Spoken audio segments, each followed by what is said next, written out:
y después retomamos las preguntas que hagan falta retomar para generar una instancia de repaso de los contenidos anteriores. Para hoy tenemos un eje temático que no ingresa en el parcial, como ya les habíamos anticipado la vez pasada. Ingresan los ejes temáticos del cronograma hasta el teórico pasado, el teórico del 6 de mayo, del 6 del 5.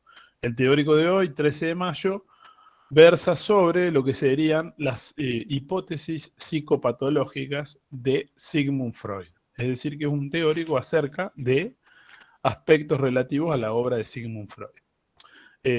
Voy a empezar puntuando algunas cositas y cada tanto voy a generar un espacio de conversación para ver si podemos seguir avanzando. Bueno, esto de hipótesis psicopatológicas de Sigmund Freud, nuevamente hay que aclarar que no es una consideración puramente freudiana. ¿Qué quiere decir? Que Freud no dijo, bueno, he aquí mi primera hipótesis psicopatológica, he aquí mi segunda hipótesis psicopatológica, he aquí mi tercera hipótesis psicopatológica, sino que es el producto, esta segmentación, digamos, de la obra de Freud en esas tres hipótesis psicopatológicas, es el producto de una determinada lectura de la obra de Freud, de una lectura de la obra de Freud desde una perspectiva de indagación, de abordaje de la psicopatología, ¿no? De lo que podemos llamar la psicopatología freudiana, es decir, de acuerdo a cada uno de los momentos de la obra de Freud, cómo Freud iba ordenando el conjunto de cuadros, de categorías clínicas, de síntomas o conjuntos de patologías o de enfermedades mentales, de acuerdo a sus teorizaciones, ¿no? Entonces, a partir de ahí es que, luego de haber pasado, por supuesto, por la claridad que nos arroja desde lo que nosotros consideramos en la cátedra la obra de Lacan, en la lectura de Freud, luego de haber pasado por esa obra, bueno, desde nuestra cátedra proponemos que la obra de Freud podría ordenarse en esas tres hipótesis psicopatológicas. Ahí hay un micrófono que hace un ruidín. Creo que es el de Paola Magalí Sánchez. Ahí está. Bien. No quiero ser buchón, pero me parece que era ese micrófono. Bien.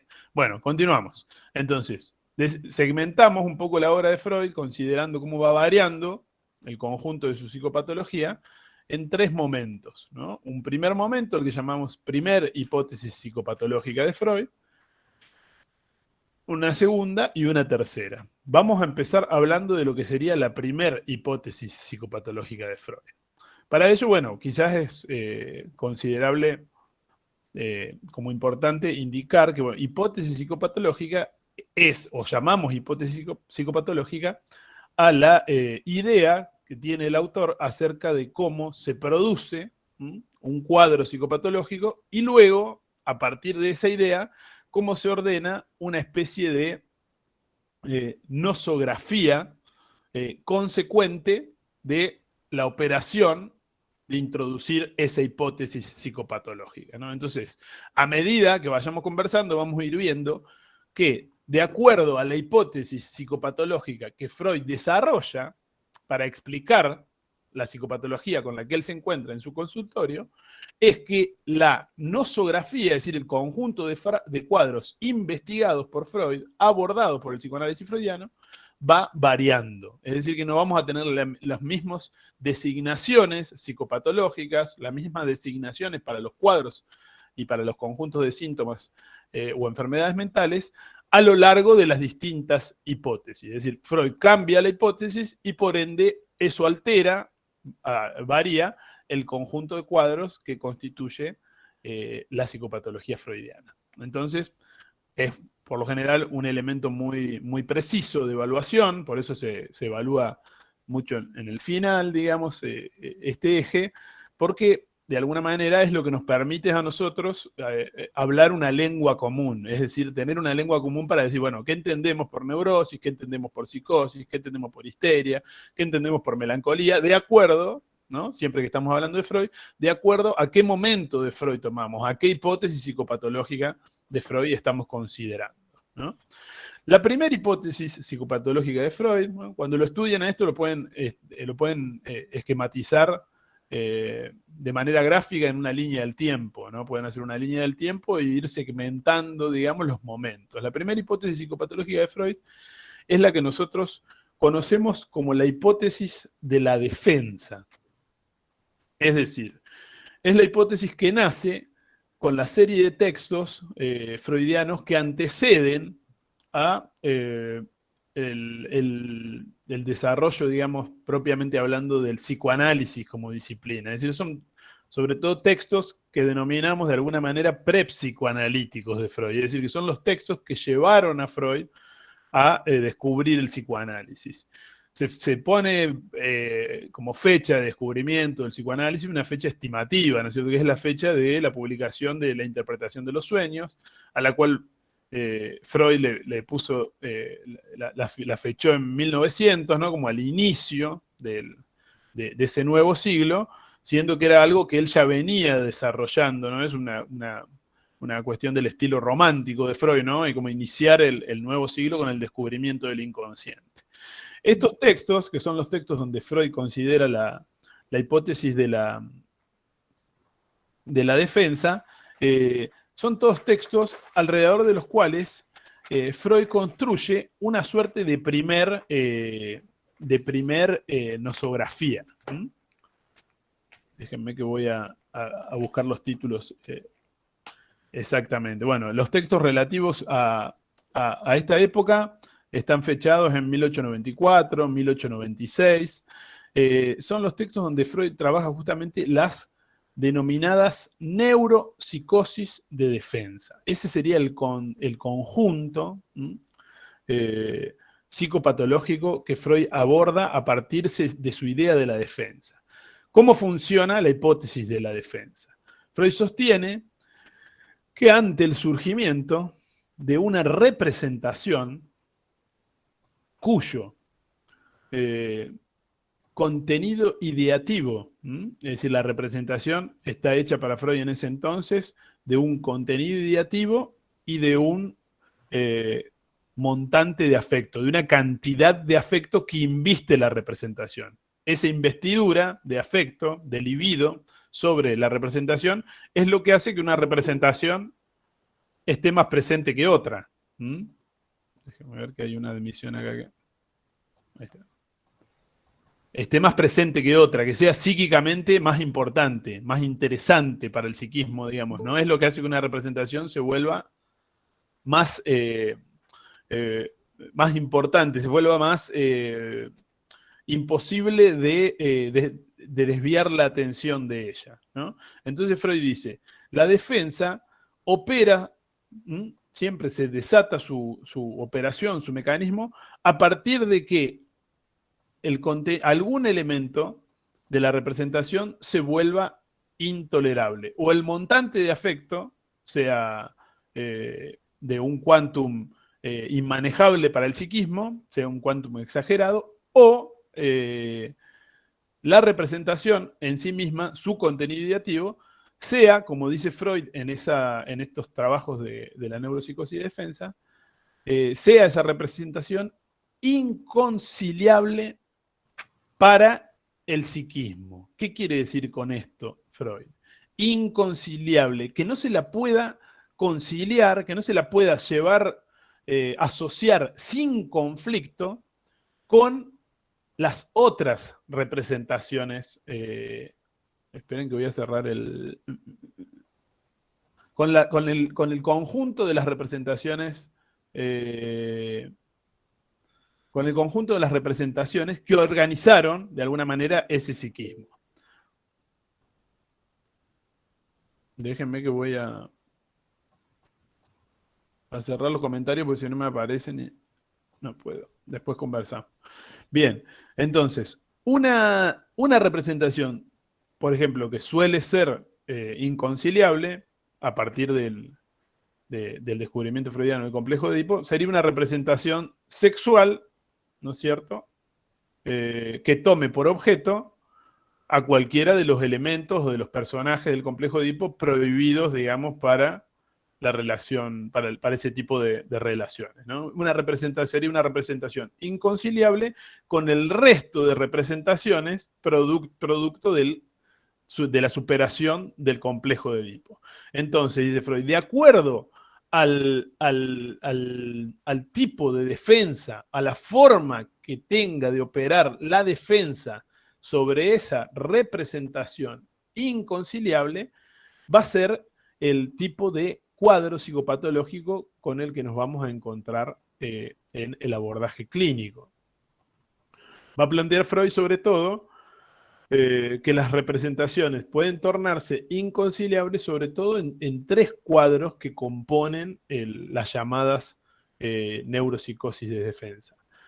Uno de ellos es la histeria de conversión, que algo de eso ya deben haber visto ustedes también en psicoanálisis, donde la defensa opera de manera tal que el contenido ideativo de la representación, la idea, el elemento representante de la idea, se ve reprimido, ¿no? El yo se defiende ese contenido.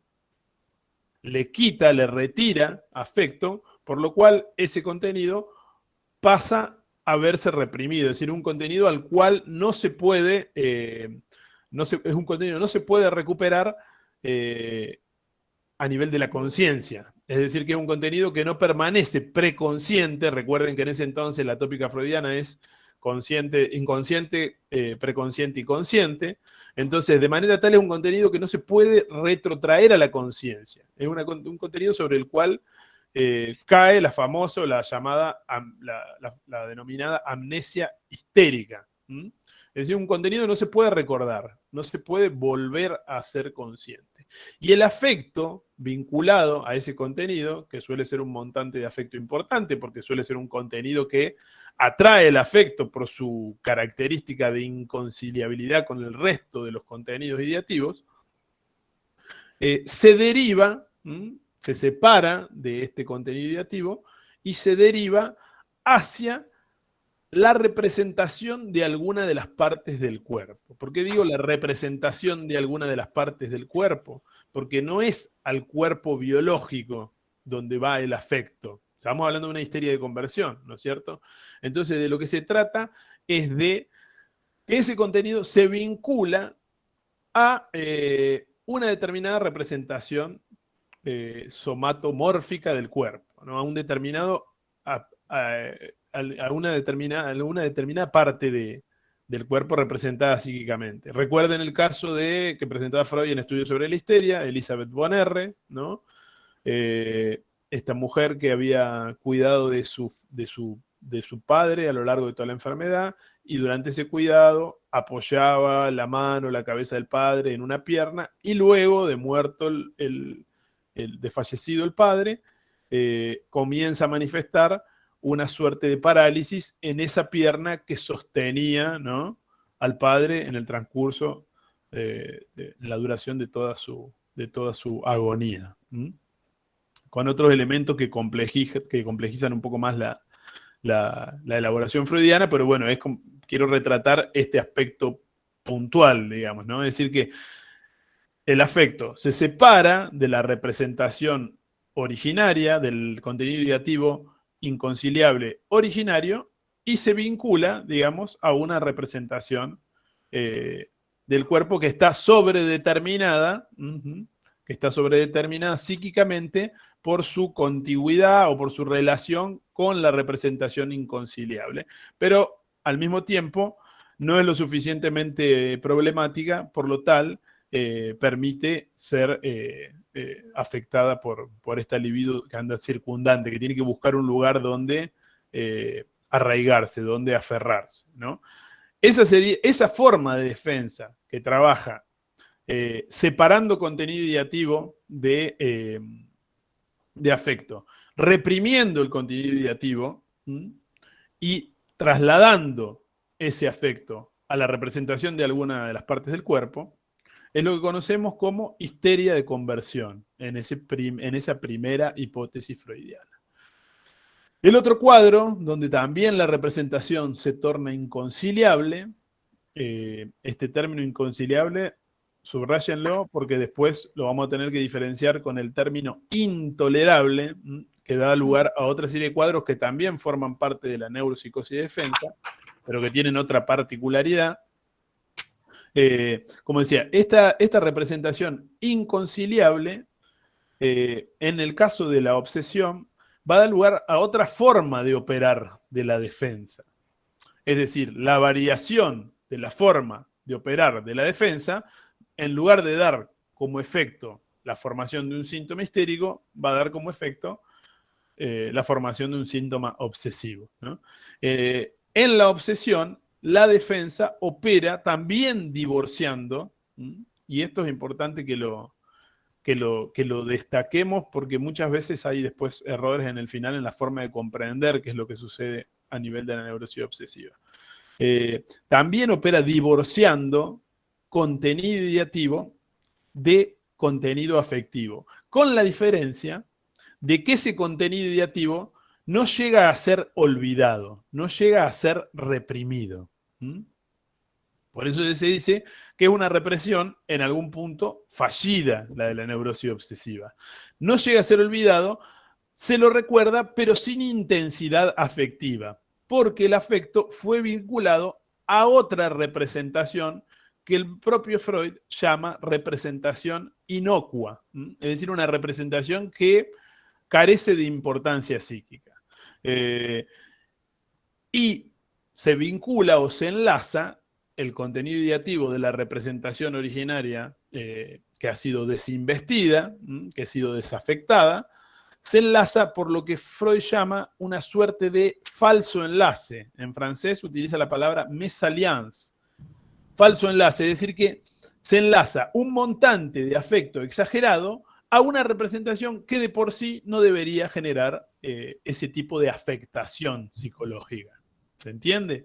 Es decir, por ejemplo, una representación inconciliable del estilo de la que mencionaba yo recién, vinculada al aspecto sexual del complejo de Edipo, en lugar de vincularse a alguna representación somatomórfica del cuerpo, se vincula más bien a una representación inocua. ¿Qué sería esto? Por ejemplo, a una preocupación acerca de algún aspecto de la vida rutinario y sin mayor importancia. Por ejemplo, si dejé cerrada la puerta con las dos cerraduras o solo con una, si apagué la luz de manera tal, digamos, si apreté la perilla de la luz tantas veces como para estar seguro de que no quedó prendida, entonces se da el ritual de tener que apretarla, de tener que apagar la luz 7 veces, por ejemplo, 3 veces, 5 veces, no sé, un número que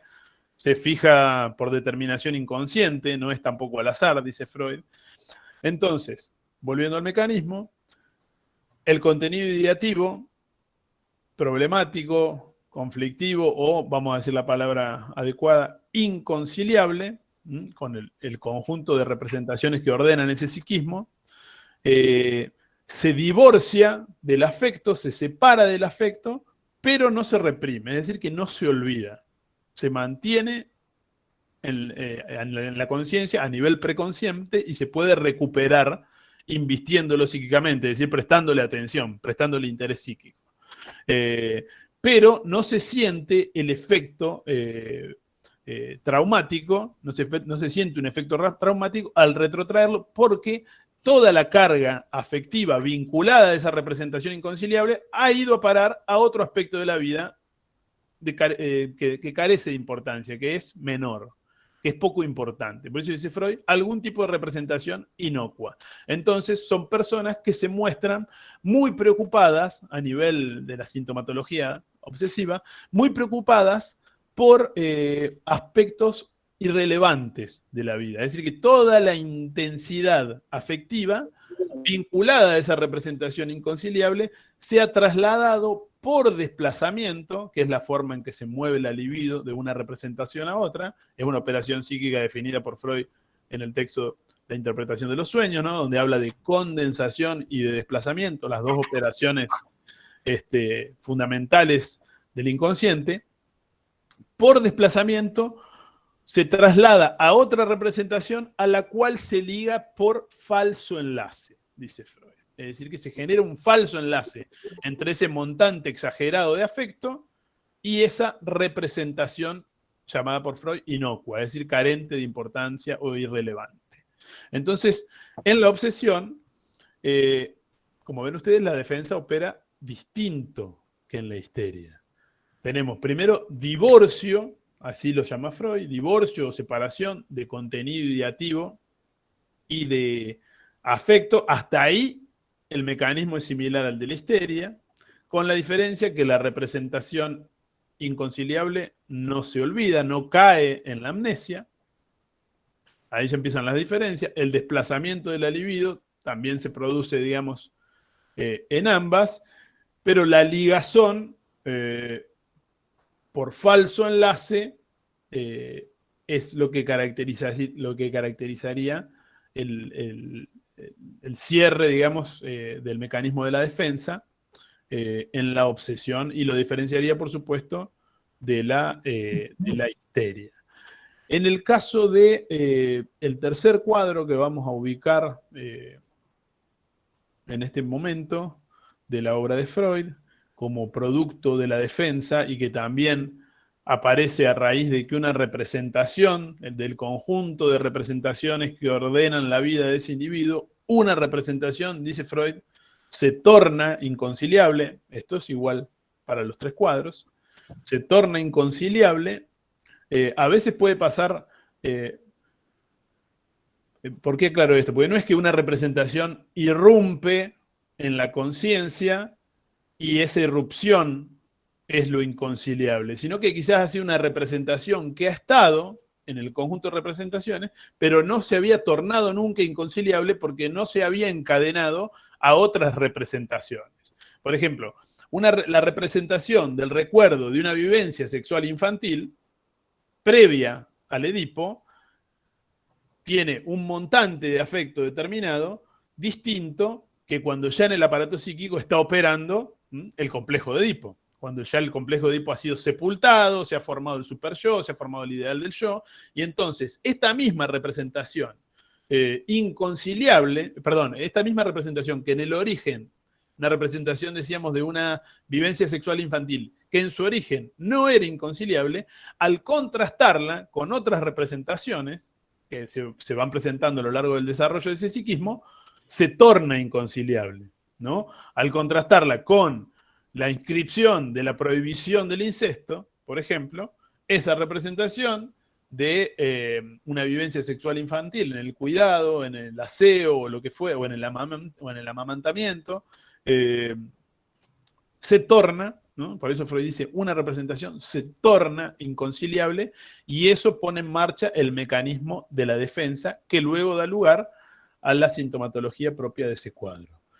El tercer cuadro, como les decía, es lo que nosotros hoy conocemos como la fobia, como lo que luego Freud va a llamar histeria de angustia, donde la defensa opera también, digamos, divorciando, separando el contenido ideativo y el contenido afectivo, pero en este caso, el contenido afectivo se desplaza ya no a una representación inocua o a una representación somatomórfica del cuerpo, de alguna parte del cuerpo, sino que se traslada a un objeto del mundo exterior, ¿no? A la representación de alguno de los objetos del mundo exterior, que también se ve, la elección de ese objeto se ve sobredeterminada de manera inconsciente. El caso que vemos nosotros para estudiar este tipo de sintomatología es el caso Juanito, donde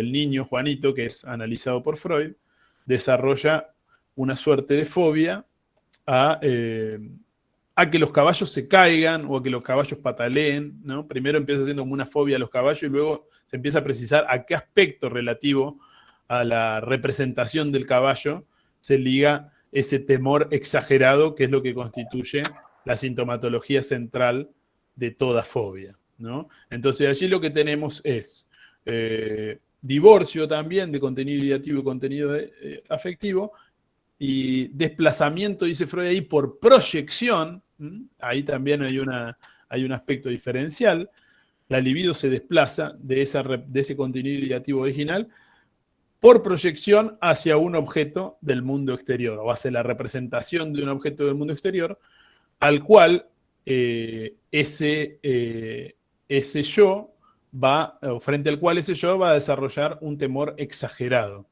un temor, psicopatológicamente hablando, fóbico. Hasta allí tendríamos los cuadros de las neuropsicosis de defensa, o los cuadros de las neuropsicosis de defensa que se producen por efecto de que una representación se torne inconciliable, como decíamos recién. Freud va a utilizar otra palabra para referirse a los otros dos cuadros que vamos a conversar ahora, que también están dentro de la neuropsicosis de defensa, pero donde no alcanza, para que se produzca ese cuadro, no alcanza con que la representación se torne inconciliable, es decir, que no se la pueda conciliar con el conjunto de representaciones que organizan ese psiquismo. Dice Freud que en estos cuadros la representación debe tener un aspecto, debe tener el rechazo que genera al yo esta representación, debe tener un aspecto mucho más invasivo y masivo, por lo cual va a denominar a la representación que produce estos dos cuadros que vamos a conversar ahora, la va a denominar como una representación intolerable para el psiquismo. Es decir, que ya no se trata de que no se puede conciliar con las demás representaciones, sino que directamente no se la puede tolerar. No puede seguir existiendo, digamos, en el conjunto de representaciones. Por eso la defensa va a ser mucho más masiva y va a requerir también de que sea mucho más efectiva, digamos, ¿no? Va a funcionar la defensa de manera más masiva, más efectiva, y va a producir también otra serie de síntomas y estos dos cuadros que voy a mencionar a continuación. Uno de ellos es la psicosis alucinatoria y el otro es la paranoia. Es decir, que estos dos cuadros, psicosis alucinatoria, que en realidad allí le llama Freud confusión alucinatoria, y la paranoia, son los dos cuadros donde la representación no alcanzó con que se tornara inconciliable, sino que se ha tornado prácticamente intolerable para el psiquismo. Es decir, el psiquismo no tolera que esa representación continúe en el conjunto de representaciones por el cual se ordena. ¿Puedes repetir, profe, los dos? Sí, confusión alucinatoria o psicosis alucinatoria y paranoia. Gracias. En ambos, la defensa opera con una modalidad más masiva. En el caso de la confusión alucinatoria, no va a operar, como en las otras tres, divorciando, ¿no? Tomando la representación y divorciando contenido ideativo de contenido afectivo, sino que va a operar la defensa suprimiendo, retirando en bloque la representación cuyo contenido ideativo se ha tornado intolerable. En bloque va a retirar tanto contenido ideativo como contenido afectivo. En ese retirar, ¿no? En este retirar, digamos, retirar en bloque de toda esa representación de la defensa, se va a llevar también, dice Freud, consigo, o es probable que en esa operación de la defensa se arrastre también algunas partes de la realidad circundante a esa representación, de representaciones acerca de objetos de la realidad circundante. Freud lo que dice es que allí la defensa va a operar dejando como una suerte de hueco o de agujero por efecto de esta sustracción, digamos, de la representación intolerable, de este retiro de la representación intolerable por operación de la defensa, pero allí el aparato psíquico va a ubicar alguna otra representación cuyo contenido ideativo y cuyo contenido afectivo puedan ser más amigables para el yo. Es decir, que va a ubicar allí la alucinación de alguna representación que sea agradable para el yo. Pone el ejemplo Freud de una chica que estaba haciendo, que en su casa funcionaba como una especie de pensión, y ella estaba siendo cortejada por un muchacho que se alojaba ahí en esa pensión, y al parecer ella estaba muy entusiasmada con esa situación. Luego se da la operación de la defensa, es decir, que la representación sexual, digamos, o la representación del encuentro sexual con esa muchacha se torna intolerable para su aparato psíquico y sustrae en bloque toda la representación, y ahí coloca una representación de una relación con ese caballero, pero de manera tal que la relación no sea intolerable para el aparato psíquico. Es decir, que genera la alucinación de que mantiene con ese muchacho, que luego de toda esa situación ya se había retirado de su domicilio, algún tipo de relación amistosa para el yo. Es decir, que no genere un conflicto psíquico para el yo que haga operar nuevamente la defensa. Entonces, esta chica se la veía, plantea Freud, salir al patio, donde antes había sido cortejada por este muchacho, salir al patio y alucinar que tenía con él una conversación amigable como las que a ella le gustaba tener, que entraron en conflicto a partir de que ella se representó que esas conversaciones amigables podían llegar al encuentro sexual, digamos, ¿no? Y eso era lo que era intolerable para para la organización de su aparato psíquico, para el conjunto de las representaciones que organizaban su aparato psíquico. En el caso de la paranoia, que sería la neuropsicosis de defensa que nos falta presentar, también la representación debe tornarse intolerable para el yo, es decir, que no alcanza con la inconciliabilidad representacional, sino que debe ser verdaderamente intolerable. Pero aquí tampoco se produce, como en las anteriores, en las tres primeras, el divorcio de contenido ideativo y contenido afectivo, sino que aquí el mecanismo de la defensa opera también como en la fobia, pero sin el divorcio. También como en la fobia, opera por medio de un desplazamiento por medio de la proyección. Es decir, que la representación inconciliable, conjuntamente con su afecto, se retiran y se ubican por proyección en algún personaje, en algún individuo de su entorno, de su mundo exterior circundante, digamos, ¿no? Entonces, por ejemplo, la representación que tenía Schreber de el comercio sexual, digamos, que podría haber, digamos, como lo decía Schreber, qué bello sería ser una mujer en el acoplamiento. Es decir, la representación de ser, de tener algún tipo de deseo sexual hacia otro hombre, se retira en bloque y se proyecta al exterior. Ya no es él quien desea o quien se pregunta cómo sería desear tener una relación con otro hombre, sino que sostiene que hay ese otro a donde fue a parar la representación por proyección que quiere tener relaciones, ese otro varón que quiere tener relaciones sexuales con él.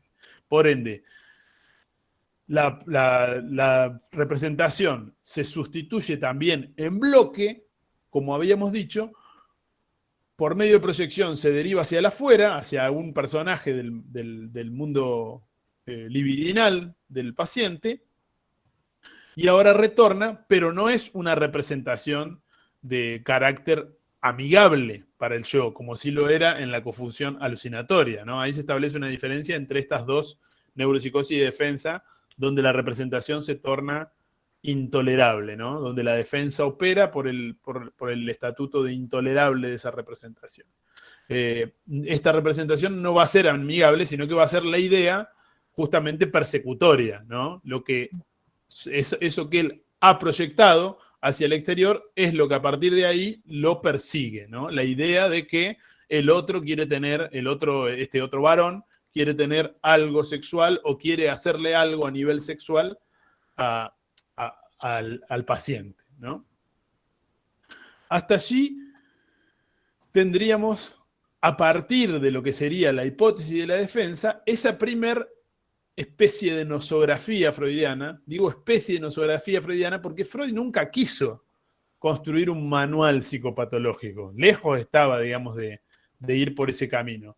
Pero sí podemos decir que hay una especie de ordenamiento nosográfico porque separamos cuadros y nosológico porque cada uno de esos cuadros obedece a un modo de producción, a una lógica de producción distinta, que sería la forma en que opera, la forma diferencial en que opera la defensa.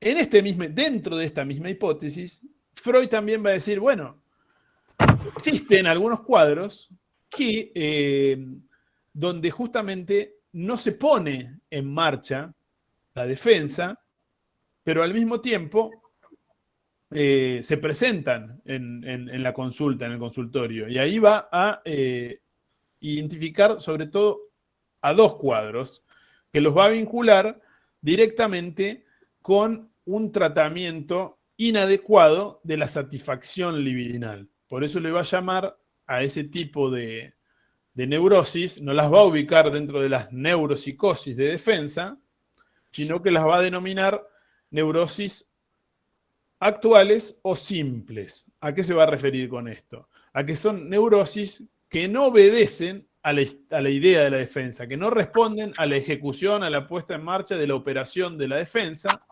sino que se producen directamente por efecto de una transmudación de la libido insatisfecha.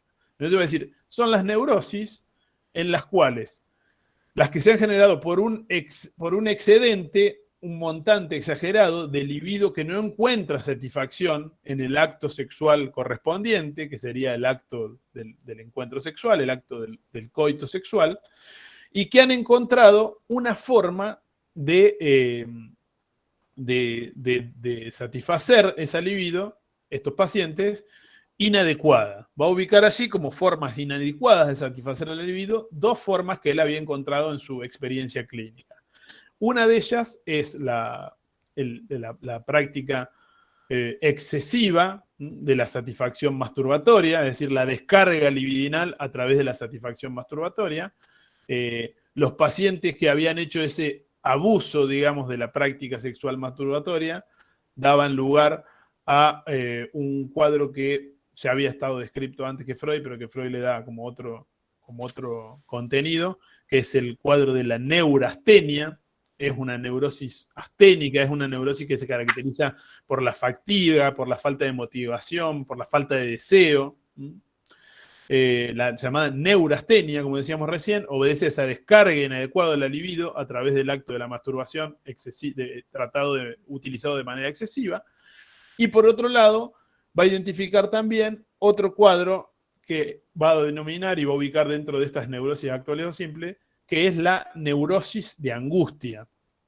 La neurosis de angustia obedecería también a un tipo de descarga de la libido insatisfecha por un medio inadecuado. En este caso, ubica Freud como el medio inadecuado que él descubre en los casos de neurosis de angustia a la práctica sexual de la interrupción del acto sexual. A ver, como la práctica sexual del coitus interruptus sería el término en latín. Es decir, una práctica sexual que sobre todo se usaba más en la época de Freud, dado que no había el desarrollo de los métodos anticonceptivos que tenemos ahora. Esta práctica implicaba, digamos, que el acto sexual se interrumpiese justo antes del momento de su consumación, digamos. En el caso del varón, del momento, digamos, de la eyaculación, y en el caso de la mujer se entiende que también antes del momento del orgasmo, de la descarga libidinal más satisfactoria, ¿no? Entonces, ubica Freud en esta primera hipótesis la histeria de conversión, la neurosis obsesiva y la fobia como neuropsicosis de defensa, donde la representación se ha tornado inconciliable y ha dado lugar a tres formas de la defensa que dan lugar a estos tres cuadros. Las neuropsicosis de defensa, donde la representación ha tornadose intolerable, ¿no? La confusión alucinatoria o psicosis alucinatoria y la paranoia. Y por fuera de la hipótesis de defensa, pero también dentro de esta época, por eso también, pero también y también en relación a la operación misma de la defensa, es decir, es cuando no es necesario que opere la defensa, porque la neurosis actual o simple obedece a una acumulación incómoda, insostenible, de libido a nivel del aparato psíquico, que a su vez se descarga inadecuadamente y el estatuto diferencial de cada una de esas descargas libidinales da lugar a la neurosis de angustia o la neurastenia. Hasta allí lo que sería el resultado de la implementación freudiana de su primer hipótesis psicopatológica, que es, como ya dije varias veces, la hipótesis de la defensa. Vamos a hacer una pequeña pausa y voy a escuchar a ver si tienen alguna pregunta para ver si tenemos que reproducir alguno de los aspectos que recién decía o si podemos avanzar hacia las otras hipótesis. Los escucho, no hace falta que levanten la mano, con que hablen, ya está. Profe, Sí. buenas tardes. No, quería preguntarle cómo era el tipo de acomodación de estas dos últimas, que no llegué a notarlo, que era la diferencia de todas las otras. ¿A qué se refiere con acomodación? Eso no entendí.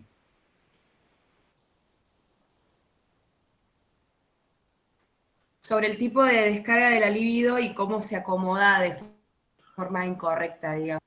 Claro, se descarga inadecuadamente la libido y eso genera una consecuencia para el aparato psíquico. En el caso de la neurosis de angustia, genera, digamos, la aparición de la angustia, es decir, que esa descarga esa descarga por ser inadecuada fue insuficiente, entonces queda dando vuelta libido, digamos, en el aparato psíquico, que con el correr del tiempo se va acumulando y luego se descarga como angustia. Entonces se vive a nivel del aparato psíquico, se vive como la manifestación del afecto de la angustia, ¿no? A eso se le llama neurosis de angustia. Es lo que habitualmente en los manuales psicopatológicos o psiquiátricos actuales se conoce como ataque de pánico. En el caso de Freud, Freud no hablaba de ataque de pánico, sino que hablaba de ataque de angustia. En el caso de la neurastenia, esta utilización inadecuada, digamos, de la práctica de la masturbación de manera exagerada, de manera exacerbada, deja, digamos, al aparato psíquico en esa posición, digamos, de desvalimiento o de fatiga, digamos. No se percibe la angustia como en la neurosis de angustia, pero sí queda, digamos, el aparato psíquico de la persona donde se ha puesto en marcha este mecanismo de descarga de la libido, de manera inadecuada, no por la práctica de la masturbación en sí misma, sino por lo exagerado de esa práctica, ¿no? De por ser un recurso exclusivo que utiliza el paciente. De allí que eso se manifieste sintomáticamente en todos estos síntomas asténicos o diríamos neurasténicos, es decir, todos síntomas que atacan la capacidad de deseo y la capacidad, digamos, de voluntad del yo. ¿Se entendió, Celeste? Sí, profe, perfecto, gracias. Profe, ahí cuando dijo ataque de histeria, ¿a cuál se refería? ¿Cuál era el sinónimo de todos estos procesos? Ataque de pánico, dije. Bien, eso, ataque de pánico. A la neurosis de angustia. Listo, gracias. A la neurosis de angustia. Profe, ¿puede decir algo respecto al contenido ideativo y contenido afectivo? Contenido ideativo, digamos, en términos freudianos, sería la representación mental, la representación psíquica.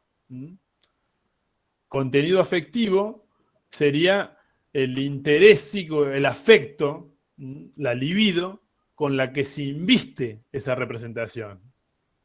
¿No es cierto? Si yo ahora digo, piensen en su madre. Le gustaba molestar a la gente. Piensen en su madre, ¿no? Entonces, para algunos va a haber algunos van a investir la representación madre con un montante de contenido afectivo diferencial que para otros. Hay quien quizás no tuvo madre, por eso va a pensar en la cuidadora, y el montante afectivo quizás sea otro, quizás sea más, quizás sea menos, eso es particular de cada quien. El afecto sería, el afecto, la libido, sería lo que hace que psíquicamente nos interese algo, ¿no? La representación de algo. Sin ese contenido afectivo, las representaciones pasarían y no tendrían importancia para el individuo. ¿Se entiende, Juan? Sí, profe, gracias. En términos de Lacan, cuando hablamos de contenido ideativo, nosotros hablamos prácticamente del significante, ¿no? De la materialidad del lenguaje. Por eso dije ahí la palabra, el término madre, por decir algo que se supone que es constitucional del psiquismo de prácticamente de todos, ¿no? ¿Alguna otra inquietud? Sí, profe. Usted al principio, no alcancé a notar, empezó a describir diferentes cuadros, ¿puede ser? Uno era el último que nombró, era el cuadro de la fobia. Después, voy a enumerarlos de vuelta. Por favor, gracias. Las neuropsicosis de defensa son la histeria de conversión, la neurosis obsesiva, o representaciones obsesivas, porque Freud en ese entonces no decía tanto neurosis obsesiva, hablaba de representaciones obsesivas, y la fobia. Muchas gracias. Pero no terminé todavía. Esas serían las que obedecen a una representación que se ha tornado inconciliable.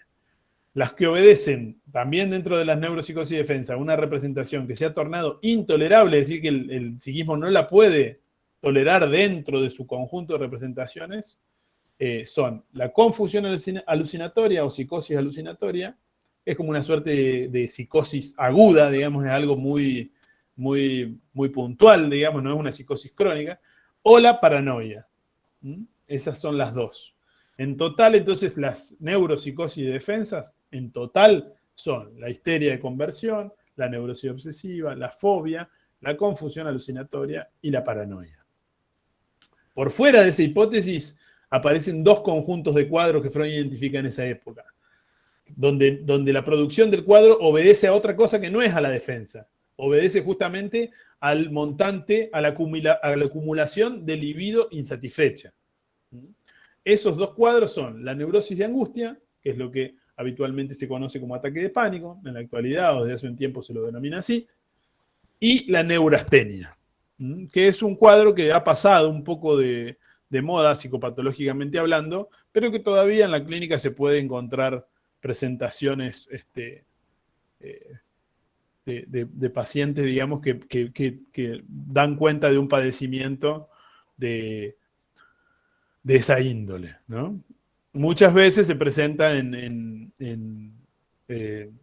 adolescentes o personas todavía jóvenes que no han tenido, digamos, que no han finalizado, entre comillas digo finalizado, porque saben que en el psicoanálisis no creemos en los finales ni en las etapas, digamos, de manera tan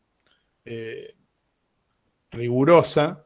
No ha finalizado, decía, el desarrollo de su sexualidad, digamos, ¿no? Suele ser en personas que están todavía inmaduras sexualmente. Es decir, por ejemplo, una mujer que se ha mantenido virgen a una edad ya adulta, bueno, en la clínica yo me he encontrado con varios casos, digamos, donde ese desarrollo sexual todavía inmaduro repercutía en manifestaciones clínicas de la índole de la neurastenia, digamos, ¿no? Esta falta de deseo, esta falta de voluntad, esta fatiga, esta imposibilidad de estudiar, de trabajar, de relacionarse con personas del sexo opuesto, del sexo de interés psíquico para ese individuo. Entonces, hasta ahí más o menos estamos. ¿Podemos seguir con la segunda? Sí, Profe, profe. entonces, digamos como que este mecanismo de defensa actúa de diferentes maneras, ya sea en las neurosis o en la psicosis, digamos, sería como una forma. Exactamente. Muy bien, Lourdes. Entendió a la perfección lo que yo quise decir y no lo terminé de decir. Claro. Sí, ¿Por yo qué? lo entendí así como que, sí. Porque vio Sí, que el término es confuso, el término de los cuadros. Neuropsicosis, ¿no? Neuropsicosis. Es decir, hay una condensación ahí. Es como que también tenemos que entender que esta separación de neurosis y psicosis no es natural. Es producto, digamos, de las investigaciones. En el comienzo, digamos, por ejemplo, a la neurosis obsesiva se le decía locura de duda, o locura razonante, creo que le decían también. Es decir, que las neurosis y la psicosis no estaban separadas.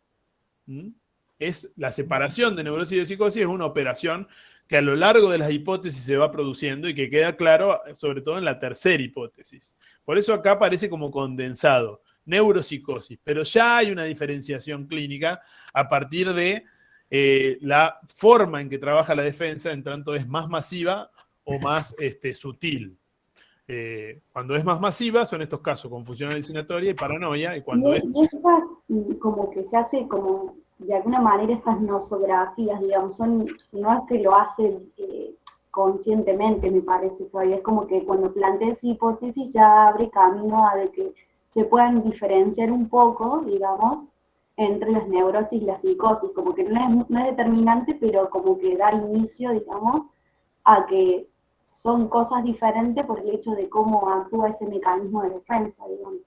Exactamente, pareciera ser que Freud se nota o concibe que hay diferencias entre justamente las consecuencias psicopatológicas que tienen las primeras tres formas de la defensa sobre el psiquismo con las otras dos, que tiene que ver, digamos, con cómo altera el concepto de realidad del paciente. Por eso es todavía muy pronto para hablar de los cambios que hace después Freud cuando habla del principio de placer, principio de realidad, digamos, que es un poco más en la segunda hipótesis, pero aún así ya hay ese atisbo, ese esbozo, digamos, de diferenciar estos tres primeros cuadros de los otros dos. Es importante que ustedes, cuando estudien las neuropsicosis de defensa, recuerden esta diferenciación. Y así como están diferenciados dentro del conjunto de la neuropsicosis de defensa, los tres primeros con los otros dos, también hay que saber diferenciar o mencionar estos otros dos que quedan por fuera de la defensa, que son aquellos donde no es necesario que se ponga en marcha la operación de la defensa, pero que sí se produce otro mecanismo, que es el de la descarga inadecuada de la libido sexual insatisfecha que se ha ido acumulando, ¿no? Son, bueno, la neurosis de angustia y la neurastenia. Entonces, queda más o menos explicada cómo funciona la hipótesis de la defensa y qué nosografía y nosología, ¿no? Saben que nosografía es la descripción de los cuadros, ¿no? La separación y descripción de los cuadros, y la nosología sería la explicación de la particularidad de cada uno de los mecanismos que produce cada uno de los cuadros. Me parece que quedaría entonces más o menos desarrollado todo eso. Podríamos pasar a la segunda, ¿les parece? Bueno, voy a tomar eso como un sí. La segunda hipótesis psicopatológica de Freud la van a conocer ustedes, o la van a reconocer ustedes como la hipótesis del narcisismo, pero también podemos decir del narcisismo y de la transferencia, ¿no? Es la hipótesis que se produce por resultado de la introducción que hace Freud del concepto o de los conceptos que en la primera hipótesis todavía no había desarrollado, los conceptos de narcisismo y de transferencia.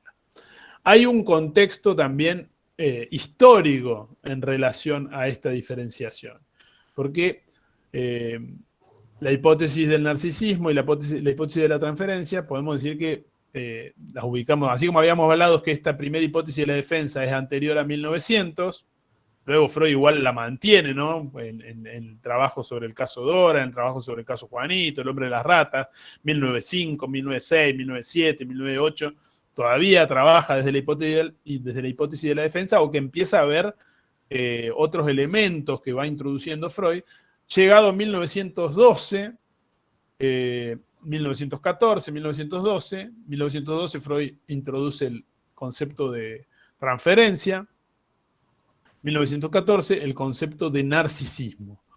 Ambos conceptos implican en su desarrollo la idea de una energía psíquica, de la libido sexual, que va de alguna manera tomando diferentes representaciones o diferentes estancias en su desarrollo, diferentes lugares donde fijarse esa libido para satisfacerse a lo largo de todo el desarrollo psicosexual del individuo.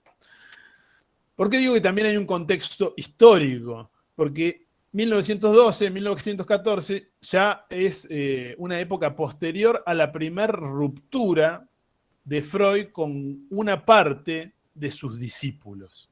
Sobre todo dos de ellos, que parecían ser de los más importantes, como eran Alfred Adler y Carl Jung, ¿no? Con quienes Freud rompe por diferentes razones,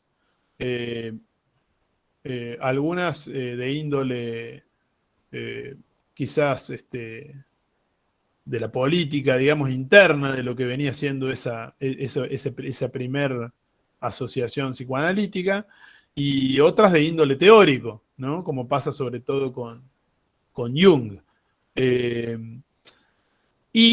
A su vez, esta segunda hipótesis también tiene la particularidad de que va a separar, así como en la primera esta separación no estaba del todo clara, ¿no? La de las neuropsicosis y defensa, así va, en esta segunda Freud sí va a separar aquellos cuadros que él dice son analizables, son abordables por el psicoanálisis, diferenciándolo de aquellos cuadros que él plantea que por lo menos no son abordables por el psicoanálisis de modo, o el psicoanálisis convencional, o el psicoanálisis ortodoxo. Y esa distinción de distinguir lo analizable, lo psicoanalizable de lo no psicoanalizable, tiene una razón política también, que es que ya había pasado que en la implementación quizás un tanto fundamentalista u ortodoxa del psicoanálisis, con cuadros psicopatológicos más como la paranoia, por ejemplo, o la psicosis alucinatoria, habían dado por resultado algún tipo de resquemor, denuncia, digamos, o recriminación, incluso judicial, sobre alguno de los discípulos de Freud, digamos, ¿no? Entonces Freud allí lo que intenta decir es, bueno, vamos a separar lo que es abordable por el psicoanálisis ortodoxo de lo que deberíamos investigar, de qué manera abordarlo, lo podemos estudiar también, lo podemos indagar, pero no podemos aplicar las reglas fundamentales del psicoanálisis. No podemos utilizar el diván como una herramienta técnica, no podemos utilizar la interpretación de la manera que la utilizamos en estos otros cuadros, no podemos invitar al paciente a que asocie libremente, y no podemos contar con que vamos a tener la transferencia del paciente como palanca prodigiosa para el desarrollo y la orientación de la cura de ese paciente. Entonces va a distinguir dos conjuntos de cuadros que se van a diferenciar ya no por cómo opera la defensa, el mecanismo de la defensa, que como habrán visto, el mecanismo de la defensa no es otra cosa que lo que ya en esta época de Freud se llama la represión. La defensa era la forma, digamos, de alguna manera iniciática o más rudimentaria de la represión. A veces Freud también le decía a la defensa la represión, pero sobre todo en los textos de la época que mencionábamos recién, 1894, 1896, habla de defensa más que de represión, menciona represión pero de maneras más puntuales. El texto sobre la represión es un texto posterior, es un texto de 1915, es decir, que un texto que más podríamos vincular a las producciones de esta segunda hipótesis. En esta segunda hipótesis, como les decía, lo que zanja las aguas, lo que separa lo analizable de lo que no debe ser analizado con el método tradicional, por lo menos, es el lugar a donde se fija la libido en su desarrollo y en su búsqueda de la satisfacción. Porque Freud ha caracterizado ya la libido como una energía que tiene una particularidad que es él la va a denominar la inercia libidinal. Es decir, que la libido, aun cuando no estén dadas las condiciones adecuadas para su satisfacción, la libido va a pulsar, va a buscar obtener esa satisfacción, sea como sea. También habla Freud de la llamada viscosidad libidinal. Esto de que pareciera que la libido la frena, digamos, de que no avance en tal vía, digamos, y la libido se diluye, digamos, pasa esa defensa y se termina satisfaciendo de una u otra manera. Freud va a ubicar en ese entonces un factor psicopatológico común, ¿no? Va a decir lo común a todas, ya no va a hablar de neuropsicosis, va a cambiar el nombre, las va a llamar en ese entonces psiconeurosis. Es como un trabalengua, pero bueno, en algún momento se van a acostumbrar a hacer esa diferenciación. Incluso a veces a uno le pasa que quiere decir una cosa y son palabras más o menos parecidas, lo que cambia es el orden, ¿no? Ya no hablamos de neuropsicosis, sino de psiconeurosis, ¿no? Dice, el factor común a todas las psiconeurosis que podemos describir a partir de la puesta en operación de la hipótesis del narcisismo y la transferencia, es decir, la idea de que la libido se mueve, se desplaza. El factor común a esta psicopatología que vamos a llamar psiconeurosis, el factor común es la frustración, nos dice Freud. Es decir, la libido a lo largo del desarrollo psicosexual del individuo se ha ido desarrollando, valga la redundancia, se ha ido desplegando a lo largo de diferentes etapas o estancias, dice Freud, psíquicas donde prima una forma de satisfacción. Algo lo deben haber visto en niñez, ¿no? La etapa oral, la etapa anal, la etapa fálica, la latencia, ¿no? Donde prima una modalidad de satisfacción, ¿no? En la etapa oral es el chupeteo, en la etapa anal es, digamos, justamente el control y descontrol de esfínteres, por decirlo de alguna manera. Entonces va a decir Freud, este factor común que lo constituye la frustración de la satisfacción sexual, Freud plantea que la libido se va desarrollando hasta que llega a investir los objetos del mundo exterior. Pero bueno, para satisfacerse en los objetos del mundo exterior, las cosas no son tan fáciles como lo era en etapas como la etapa oral o la etapa anal, digamos, donde quizás no se requería de la aceptación del mundo exterior de esa práctica, ¿no? Sino que esa práctica se desarrollaba sin quizás una supervisión, un control o una educación sobre eso, ¿no? En tanto que en este momento ya, digamos, de la adultez del ser humano, la satisfacción de la libido se encuentra por lo general de alguna u otra forma en el mundo exterior, con los parámetros culturales, sociales, psicoeducativos y demás, se encuentra de alguna u otra forma, ineludiblemente, con alguna forma o alguna manera de frustración, ¿no? Es decir, que la libido que ha investido ya los objetos del mundo exterior se ve frustrada, y por esta particularidad de la libido, esta inercia libidinal de buscar satisfacerse sí o sí, sea como sea, porque si no se satisface, se acumula, y la acumulación es vivida como displacer, y ese displacer lleva a encontrar una descarga inadecuada, y es lo que decíamos para las neurosis actuales o simples. Esta frustración genera que la libido retorne en su desarrollo a instancias anteriores, a momentos de su evolución, donde la satisfacción sexual se ha encontrado de alguna manera garantizada.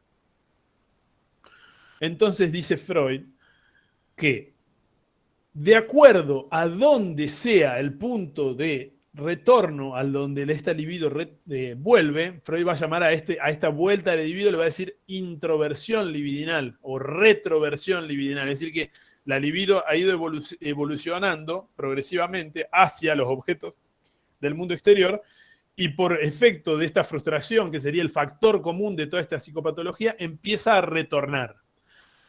Puede retornar, dice Freud, a los objetos sexuales del complejo de Edipo, a los objetos resignados del complejo de Edipo, es decir, aquellos que fueron objetos sexuales durante el complejo de Edipo y luego por el sepultamiento, la resolución del complejo de Edipo, se vieron de alguna manera resignados. Si la libido vuelve a esos objetos resignados del complejo de Edipo, vamos a tener el cuadro de la histeria, dice Freud, ¿no? Que es lo que vamos a ver, por ejemplo, en el caso Dora, ¿no? La libido de Dora no alcanza a desarrollarse en las relaciones sexuales con parteners no incestuosos, entonces retorna a las fantasías sexuales edípicas o a la representación de las fantasías sexuales con la figura de su progenitor, de su padre. Si en cambio la libido, dice Freud, ha tenido en su desarrollo, ¿no?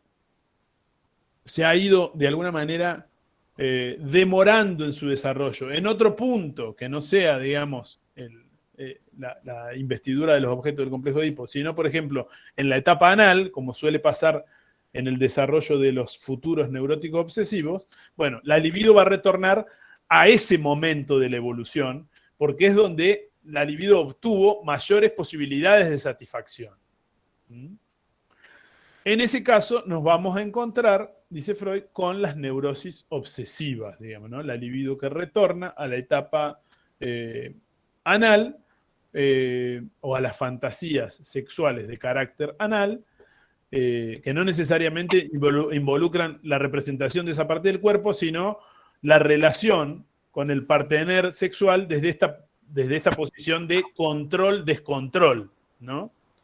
De intentar controlar el partener sexual como si fuera el control de esfínteres, digamos, como si fuera el control de sus propias heces, digamos, ¿no?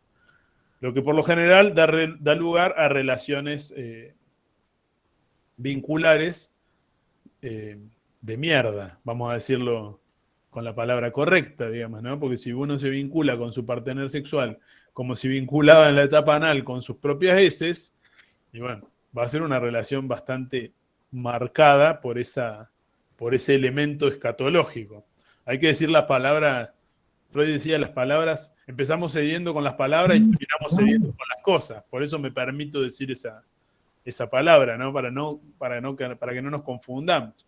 En el caso de la fobia, que en ese entonces ya se va a llamar histeria de angustia, ¿no? En la etapa de la segunda hipótesis, porque dice Freud, va a tener en común, esto lo cambia Freud en 1908 con el caso Juanito, va a tener en común el mecanismo de la sustitución, que es igual que en la histeria, por eso, pero la diferencia es que queda esa libido libre que se transforma en angustia y hay que luego localizarla en un objeto del mundo exterior para sentir miedo y no angustia. Es decir, la angustia es una sensación que desde la perspectiva de Freud en esa época no tiene un objeto, carece de un objeto puntual.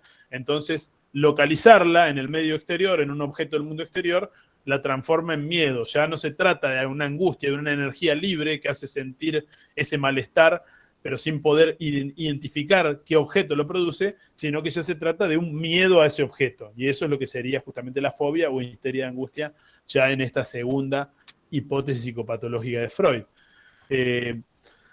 No dice Freud que en el desarrollo de la libido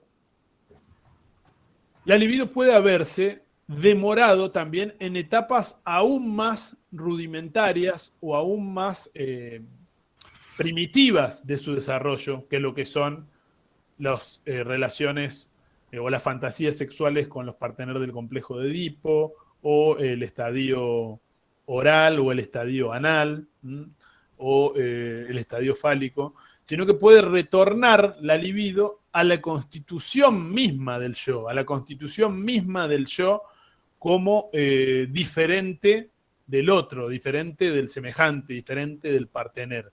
O sea, puede retornar a la etapa donde la libido se satisfizo, encontró una forma de satisfacción en el propio yo, ¿no? O en el enamoramiento de la propia imagen yoica.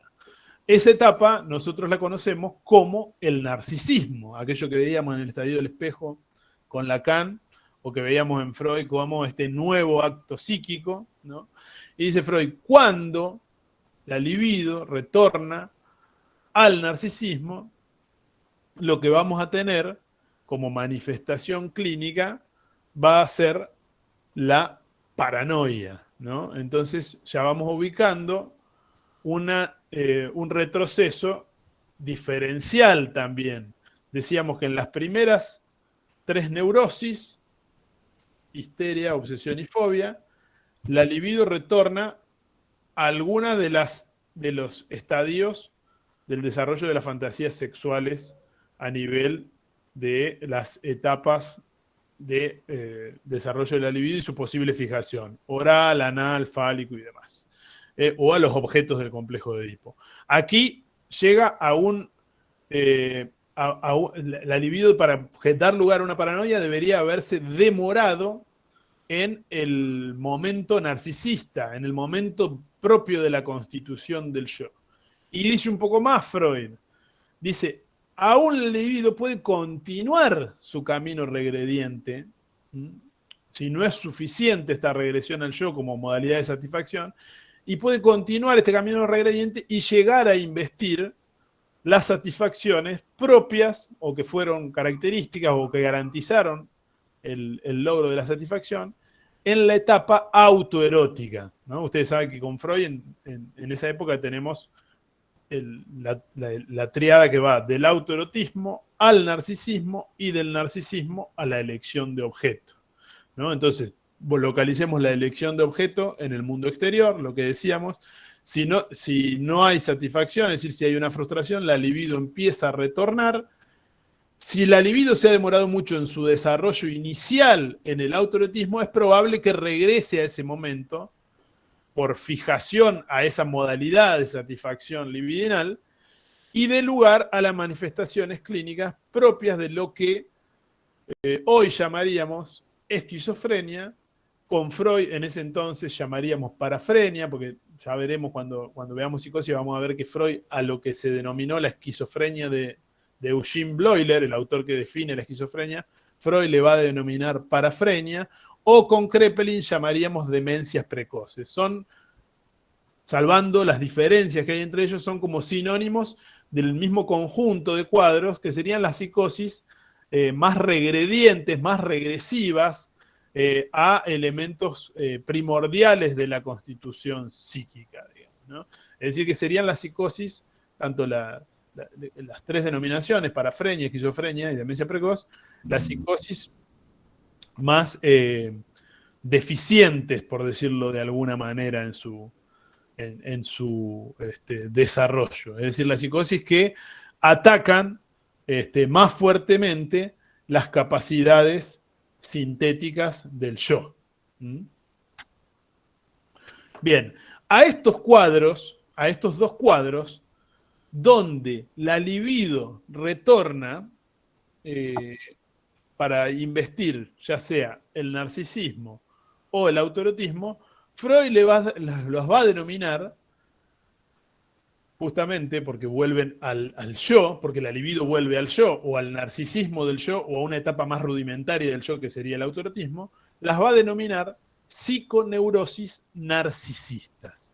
Y van a ser el conjunto de la psiconeurosis donde Freud va a decir, ojo con el método psicoanalítico convencional, ojo con aplicar la asociación libre, ojo con invitar a los pacientes que sufren este tipo de cuadros a recostarse en el diván y decirnos lo primero que se le venga a la mente.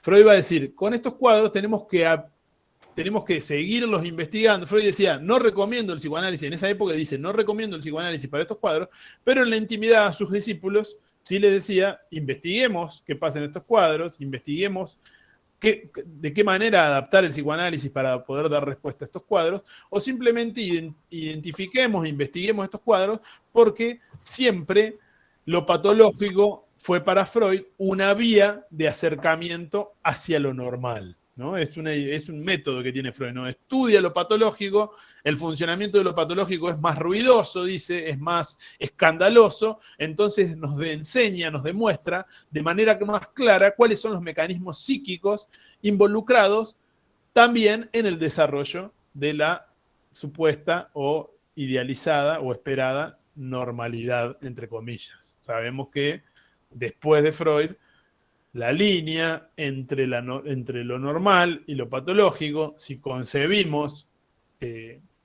la hipótesis del inconsciente, esa línea es más difusa o no es tan claro delinearla solo a partir de lo comportamental, digamos, ¿no?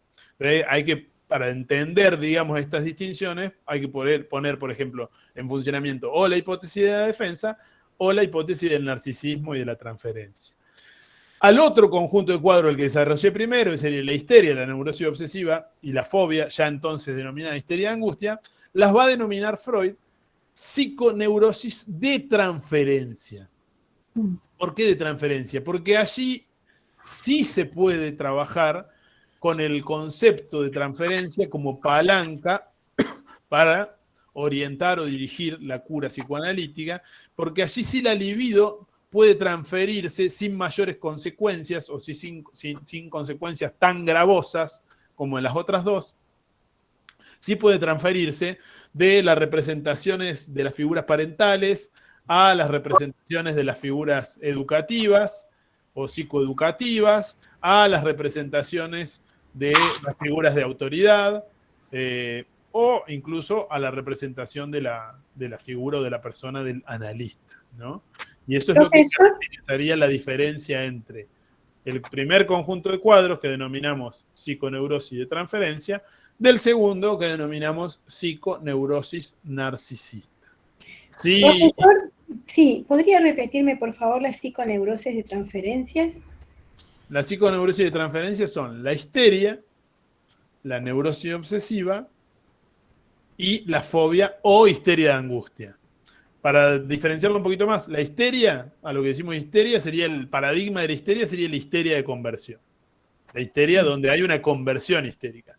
La neurosis obsesiva y la histeria de angustia, que es una histeria donde no hay conversión, lo que hay es el desarrollo de un síntoma fóbico, el temor a un determinado objeto o representación de algún objeto del mundo exterior.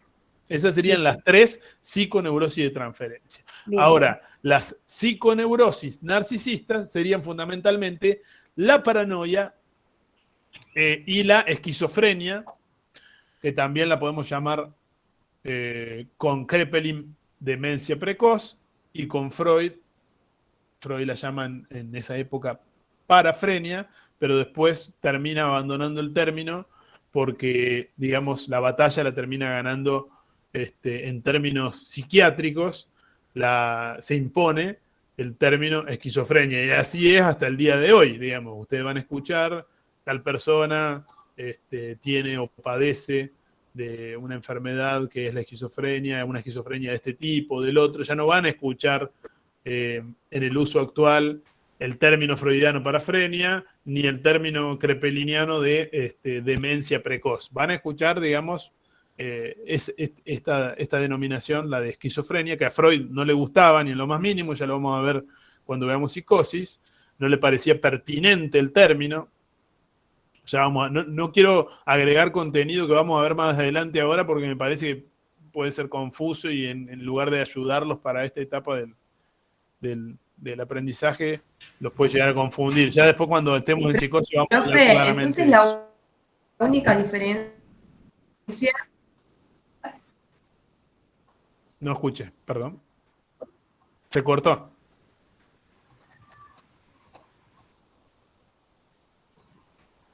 La escucho, Celeste. La diferencia sería entonces las que pueden tratarse en análisis y las que no se recomienda tratar en análisis.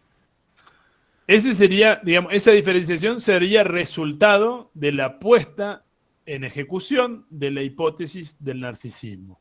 Si la libido retorna al narcisismo, entonces eso nos da cuenta que la libido se ha encontrado fijada, o sea, demorado en su desarrollo, en una de las etapas fundacionales del yo.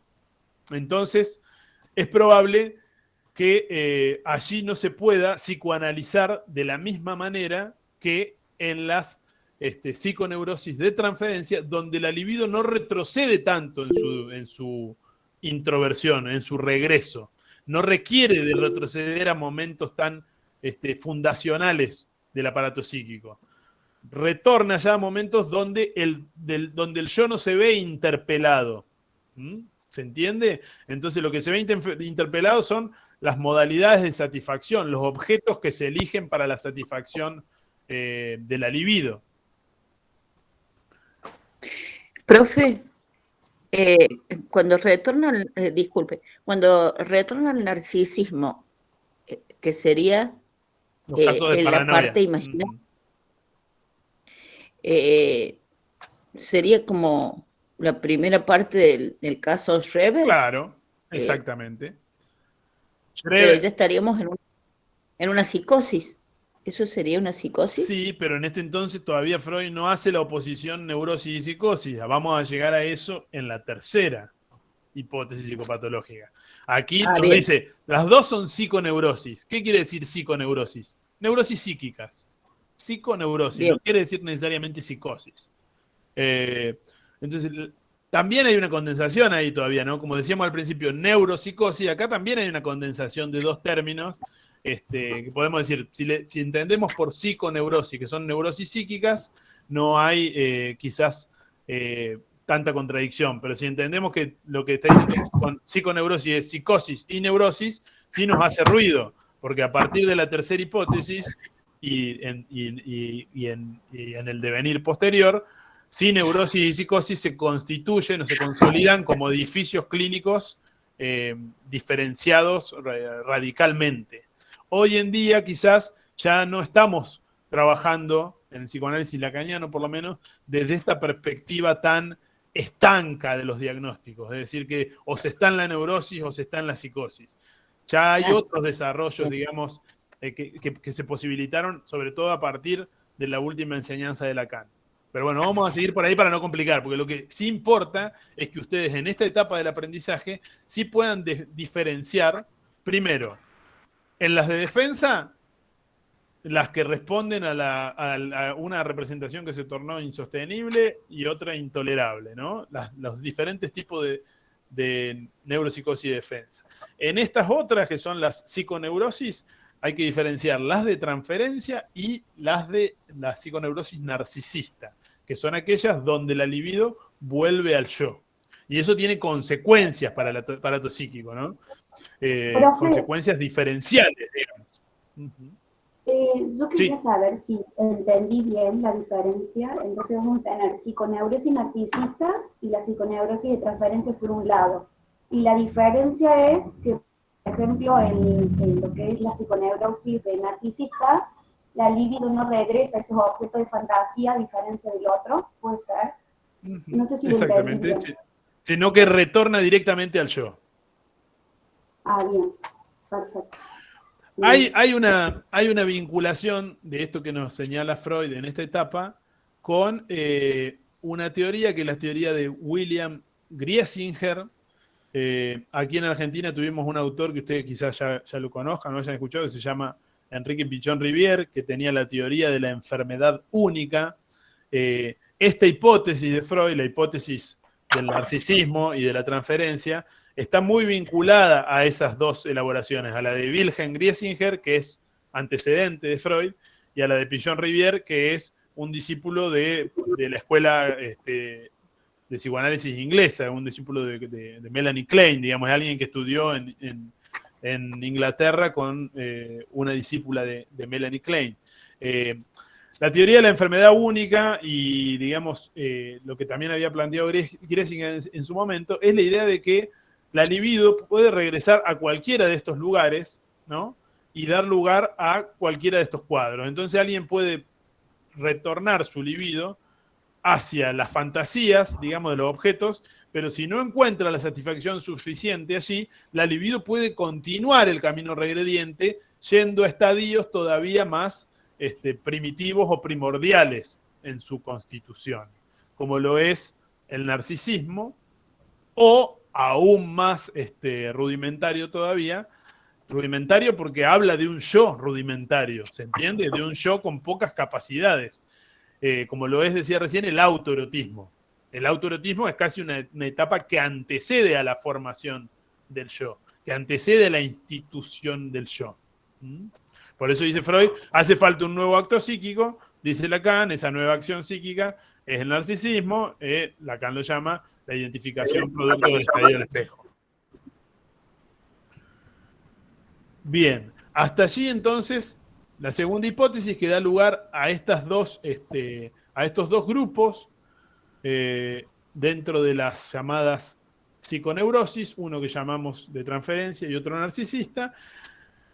En esa época, las neurosis actuales o simples, bueno, ahí ya Freud explica por qué actuales, porque obedecen a un desbalance actual de la libido, la libido no requiere o no requiere para satisfacerse de volver a estos estadios anteriores, a estas etapas previas de su constitución, de su desarrollo, perdón, sino que ese desbalance actual de la libido da lugar justamente a la acumulación de libido insatisfecha y luego a realizar algún tipo de descarga inadecuada de esa libido. Por eso dice las neurosis actuales, o también les dicen neurosis simples, simples en el sentido de que no responden a toda la complejidad de trabajo psíquico que sí hay en las neurosis de transferencia y en las narcisistas, o que sí hay en la hipótesis de la defensa. Es decir, simples porque no hay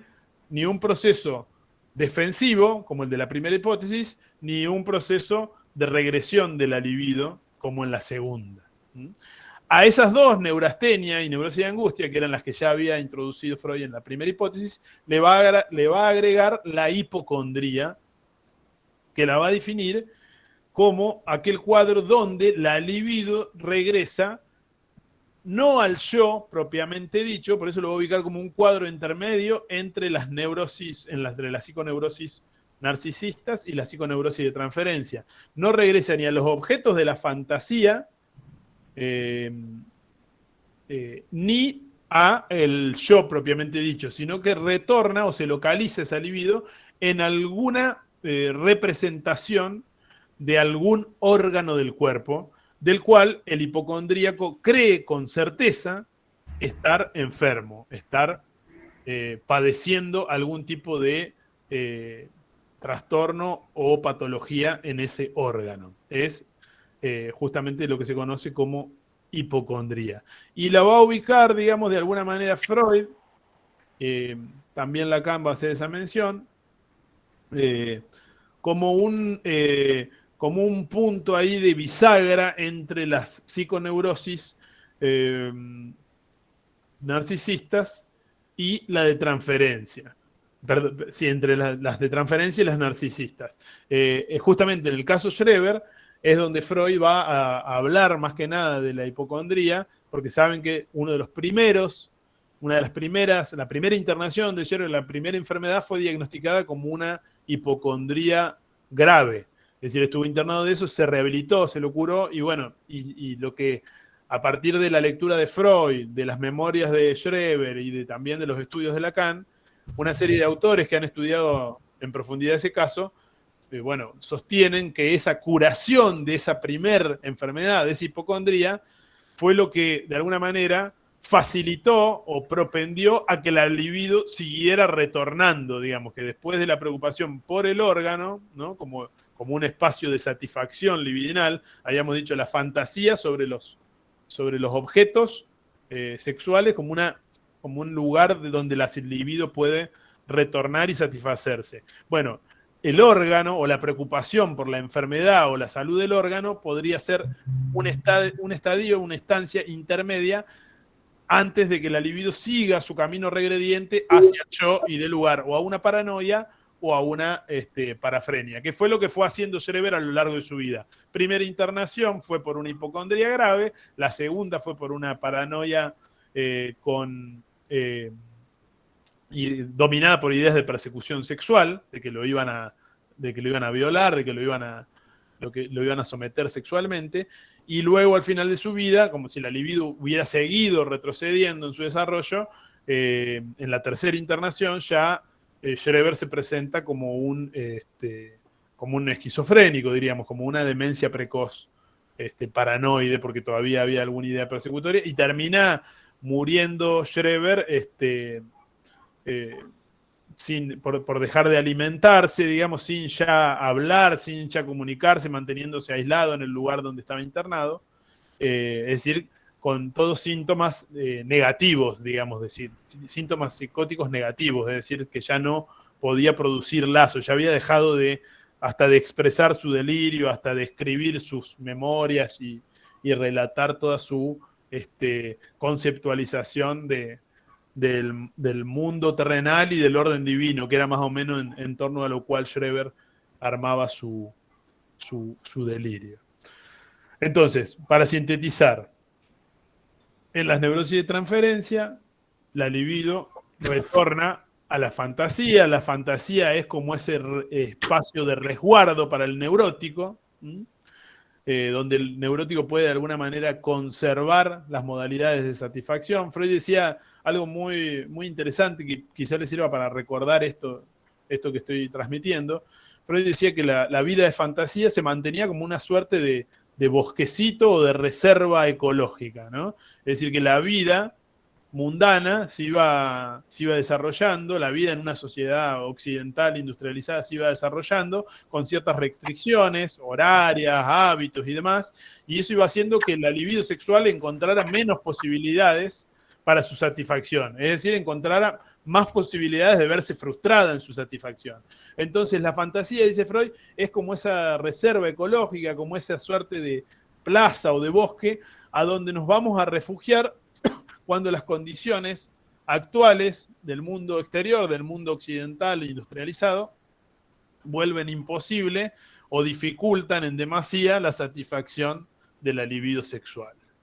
Es como una suerte de reserva, la vida de fantasía como una suerte de reserva para la posibilidad de la satisfacción libidinal, sin producir demasiado impacto o demasiado malestar en las relaciones del yo con el mundo exterior.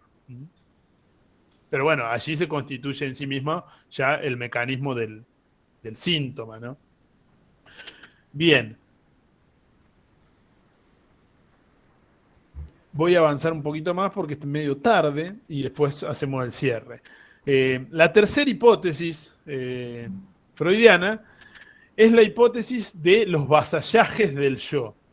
Ya es una hipótesis que se produce luego, es la hipótesis que el texto fundamental es el yo y el ello, se produce luego de lo que sería el famoso giro del 20, es decir, el cambio de tópica en Freud. Ya no se trata de la tópica de consciente, preconsciente, inconsciente, sino que Freud nos va a decir que los materiales psíquicos, los materiales con los que trabaja el psiquismo, las representaciones hechas de ese contenido ideativo y contenido afectivo, pueden ser en sí mismas de calidad consciente, o tener una cualidad consciente, inconsciente o preconsciente. Es decir, no necesariamente vamos a hablar necesariamente de representaciones solamente inconscientes, digamos, ¿no? Y de lo que se trata es de un conflicto, digamos, para Freud en ese entonces, entre instancias psíquicas. ¿Cuáles son las instancias psíquicas que nos presenta Freud en ese entonces? Bueno, el ello, el yo, el super yo y el mundo exterior. Entonces, a partir de allí, lo que Freud va a hacer para identificar su psicopatología es reconocer de qué manera o dónde está, entre estas instancias, dónde está localizado el conflicto y qué tipo o qué forma de vasallaje, de avasallamiento sobre el yo, como unidad, como ilusión de unidad, vamos a decir nosotros ya desde la perspectiva actual, qué tipo de psicopatología se da lugar de acuerdo a cuál es la forma en que el yo se ve avasallado, o desde dónde el yo se ve avasallado, se ve invadido, digamos, ¿no?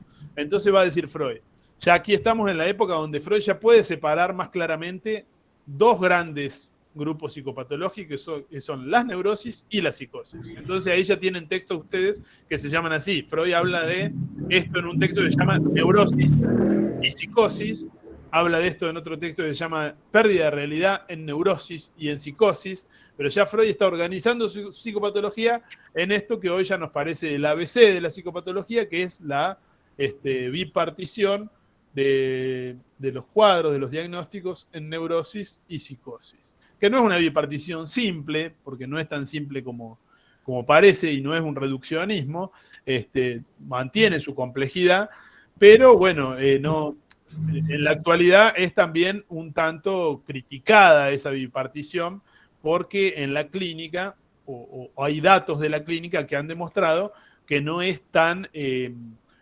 exacta esa bipartición y que puede haber muchos grises o muchos casos que se ubiquen entre ambos conjuntos de cuadros.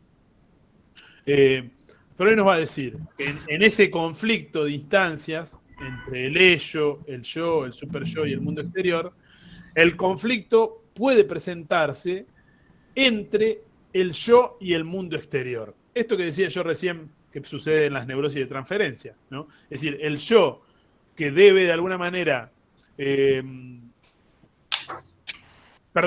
estaba diciendo en el campo de las neurosis. El conflicto puede presentarse entre el yo y el ello. Es decir, el ello que pugna por empujar la libido en pos de la satisfacción de los impulsos sexuales, y el ello que está ubicado como una suerte de abogado del mundo exterior, o sea que viene como a representar y a defender los intereses del mundo exterior, porque el yo en esta época de Freud se ubica justamente en el polo perceptual y manejando el acceso al polo motor, es decir, que es aquel que está entre el psiquismo y el mundo exterior, ¿no? Entre el psiquismo, entre el mundo intrapsíquico o los elementos internos del psiquismo y las restricciones o condiciones que pone el mundo exterior para posibilitar o permitir la satisfacción de la libido. Entonces dice, el yo en la neurosis se ve de alguna manera, se encuentra en conflicto con la intensidad, con la intención del ello de satisfacer todos sus impulsos sexuales, se encuentra en ese conflicto, se mantiene en ese conflicto y al mismo tiempo se ve avasallado, se ve sometido por el mundo exterior.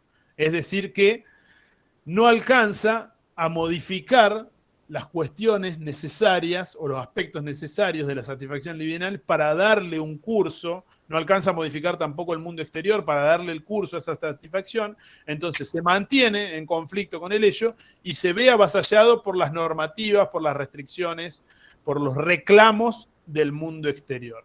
En tanto que en la psicosis va a ser exactamente a la inversa. El conflicto del psicótico se va a encontrar, o del yo del psicótico, se va a encontrar o se traba con justamente con el mundo exterior. Es el mundo exterior el que se vuelve intolerable para el psicótico y al mismo tiempo en esa trabación, en ese conflicto establecido por el yo psicótico con el mundo exterior, el yo se ve avasallado por los impulsos, por las modalidades de satisfacción provenientes del ello que pugnan por satisfacerse y lo hacen a toda costa. De hecho, lo hacen de alguna manera digamos, deslocalizando, desafectando el interés de ese yo por el mundo exterior, por la realidad, y modificando ese mundo exterior a antojo o a pedido de lo que son las modalidades de satisfacción libidinal del ello. Eso sería la modificación delirante de la concepción del mundo exterior o de la realidad, digamos, ¿no? Entonces, el conflicto en la psicosis, el conflicto del yo en la psicosis es con el mundo exterior y se ve avasallado, se ve invadido, sometido por la lógica de las modalidades de satisfacción del ello, es decir, este carácter imperativo, digamos, de la satisfacción de la libido. Bueno, quedan unos minutitos como para que conversemos un poquitito, se fue medio rápido, pero si no tienen que irse a clase, podemos seguir un rato más, como ustedes quieran. ¿Alguna inquietud respecto de esto? Si quieren, hablamos de alguna inquietud respecto al examen, como quieran. Profe, yo tenía una consulta. La diferencia en la fobia, la primera hipótesis, o sea, ¿qué diferencia hay? Y sobre el mecanismo de sustitución también. En la fobia, en la histeria de angustia sería. Sí. ¿No es cierto? Uh-huh. Bien. En la primera hipótesis, Freud establece la diferencia sobre todo entre histeria y neurosis obsesiva. En esta cuestión de que la defensa opera divorciando, pero sin reprimir, sin olvidar el contenido ideativo en la neurosis obsesiva. Aún no establece con la misma claridad lo que sucede en la fobia, es decir, que no establece claramente si se produce una amnesia sobre el contenido ideativo originario, pero sí lo va a establecer en el caso Juanito, donde va a vincular la fobia más a la histeria de conversión que a la neurosis obsesiva. Ya antes había un trabajo de Freud en la primera hipótesis psicopatológica que se llama Obsesiones y Fobia, donde Freud lo que hace es separar la fobia de la obsesión, porque hasta entonces solía venir como de alguna manera soldada la idea de que la fobia era una suerte de síntoma de la neurosis obsesiva. Lo que hace Freud en ese entonces es producir lo que él llama de alguna manera una primer innovación nosográfica, que es separar fobia y obsesión y vincular obsesión más con la histeria, por la hipótesis y la defensa. Luego incluye de vuelta la fobia, pero haciendo la salvedad necesaria. En la segunda hipótesis ya pasó el caso Juanito, que es de 1908, y ahí Freud establece que hay un punto de comunidad entre la fobia y la histeria de conversión. Entonces, lo que a nosotros nos queda, digamos, de esta relación que establece Freud, que la neurosis madre de las demás neurosis es en sí misma la histeria de conversión, que es algo que Freud dice al pasar también en el trabajo sobre los ritos, la comparación entre los ritos religiosos y la neurosis obsesiva. Ahí dice Freud, la neurosis obsesiva no es otra cosa que un dialecto de la histeria. Lo dice también en el caso del hombre de las ratas. Un dialecto, ¿qué quiere decir? Hay una lengua madre, que es la histeria, y hay un par de dialectos que se desprenden de esa lengua madre, como lo son la neurosis obsesiva y la fobia, que se vinculan con la histeria por diferentes elementos, ¿no? En la fobia, la vinculación está en el método sustitutivo, en lo que ya Freud desarrolla en el caso Juanito y que permanece de ahí en más hasta inhibición, síntoma y angustia, que es la idea de que tanto en la histeria como en la fobia se produce la represión, el olvido, la amnesia de esa primer, digamos, de ese contenido ideativo original, ese contenido ideativo que en la primera hipótesis llamábamos inconciliable.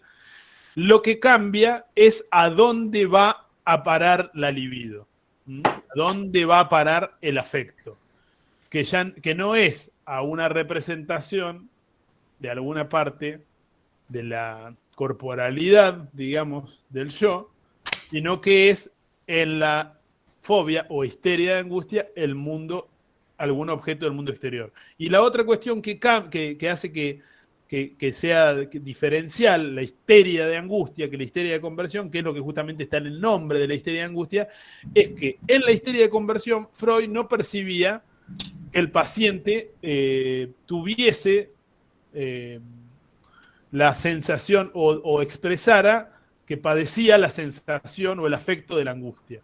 Por eso hablaba de la llamada bella indiferencia de los histéricos, que los histéricos podían hablar de todo su padecimiento sin sentir angustia. En cambio, en la histeria de angustia o fobia, la angustia está en el centro de todo el mecanismo que conforma el cuadro. La sustitución inicial, que la asemeja a la histeria, y después el afecto de la angustia, que es lo que le da su propiedad al cuadro. Por eso hablamos de histeria de angustia.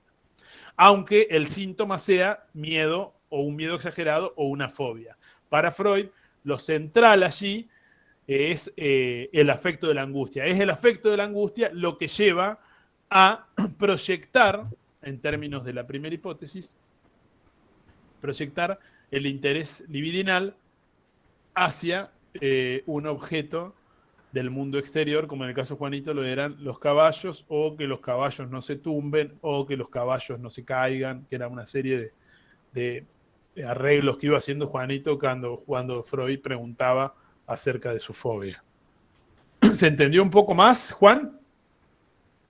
Sí, profe, se confundió todo también a la vez, pero vamos queriendo. Bueno, pero cuando vayan, recuerden que es un proceso, ¿no es cierto? Entonces, como decía Borges, perderse en el amor es encontrarse, ¿no? Entonces, si ustedes intentan amar estos textos, intentan hacer el esfuerzo por amar estos autores, por momentos se van a perder, digamos, pero por momentos también se van a encontrar. La idea es que no, digamos, el psicoanálisis no es un conjunto de elaboraciones cerradas sobre sí mismas, sino es un pensamiento que funciona, creo que se ha figurado varias veces topológicamente como una banda de Moebius, donde el adentro y el afuera no están definidos claramente como en un círculo o en una esfera, ¿no? Entonces esto de perderse y encontrarse, esto de confundirse y al mismo tiempo entender algo que no se había entendido, es parte del proceso de aprendizaje de este tipo de conceptos. Por eso digo que es importante que no se desesperen, que no entren en lo que Freud llamaba el desvalimiento. El desvalimiento es lo que Freud dice lleva a la manifestación más cruda del afecto de la angustia, que no se sientan desvalidos, que intenten siempre en el proceso agarrarse también de aquello que comprendieron o entendieron y a partir de ahí intentar dar otro pasito, y si ese nuevo paso los lleva a confundirse y a tener que retroceder otro paso, no se desesperen, digamos, e intenten nuevamente, como se dice, juntar los bártulos, recoger los bártulos o recoger las redes y ver qué tienen aferrado, qué es lo que sí entienden, qué es lo que sí saben, para volver a intentar avanzar, si no se puede por la dirección por la que iban, por otra dirección. Si no pueden por ese texto, busquen otro texto o inicien el trabajo sobre otro texto o busquen otro material o tomen la clase teórica o tomen la clase de consulta. O se acerquen, si toman la clase de consulta con un profe y no les resulta claro, vayan con otro profe. Si con el profe de sus prácticos quizás no entienden bien, bueno, consulten con otro profe como para ir escuchando diferentes campanas y en todo ese proceso van a ir, digamos, de alguna manera estableciendo, digamos, el estado de arte de su aprendizaje, digamos, cómo está, digamos, de alguna manera su aprendizaje respecto de todos estos conceptos. Buenísimo, profe. Y otra consulta que creo que sería útil saber más o menos ese camino del alivio, o sea, hacer un repaso de ese circuito libidinal, digamos, por la que pasa el sujeto a lo largo, digamos, del desarrollo, como para ordenar también un poco, estaría bueno.